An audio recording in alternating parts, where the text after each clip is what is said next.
Welcome, everyone. Picture this. You come home after a long, exhausting day at work. You open the door, and instead of being met by cold walls and silent furniture, you are greeted by living, breathing, green souls that fill the space with a different kind of energy. Have you ever wondered why we feel an instant sense of calm the moment we enter a room filled with plants? I'm your host, your name, channel name, and in today's episode, we aren't just talking about how to water your plants. We're diving deep into that secret relationship between us and our indoor greenery. Why do we grow them? And how did this hobby transform into a form of therapy for so many people in the middle of our chaotic digital lives? Let's take a deep breath and begin. A lot of people ask me, why should I bother caring for a plant that might just die? The answer is simple. We need nature in our DNA. Humans weren't built to live exclusively between four concrete walls.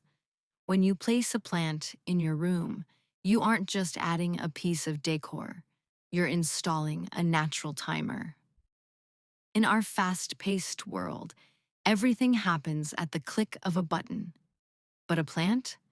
A plant refuses to hurry. It teaches you that a new leaf needs a week to unfurl, and a flower needs a month to bloom. This patience is exactly what we lack today. Sitting by your plants for 10 minutes in the morning with a cup of coffee can repair what the noise of the streets and social media has broken.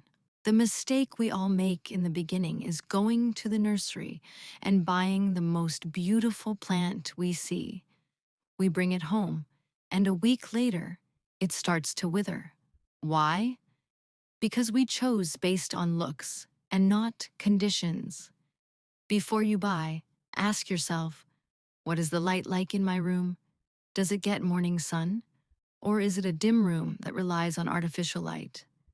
If your room is low light, a zamioculcas, zazid plant, or a sansevieria, snake plant, will be your loyal friends. But if you have a big, sunny window, then a bird of paradise or a rubber tree will live like royalty in your home. The secret isn't in having a green thumb. The secret is putting the right living being in the right place. Did you know that plants talk? Yes, but they don't use words. They use their leaves. When you see the leaves drooping and limp, they're telling you, I'm very thirsty. But be careful. When the leaves turn yellow and feel mushy, they are screaming, please stop watering me. My roots are drowning. The biggest enemy of houseplants is murder by overloving, too much water. Our golden rule, stick your finger in the soil. If it feels dry about 2 or 3 centimeters down, only then is it time to water. Learn to observe, to touch the leaves, to wipe away the dust. These small details are the language of communication that builds trust between you and them. Beyond the beauty, there's a fascinating scientific side.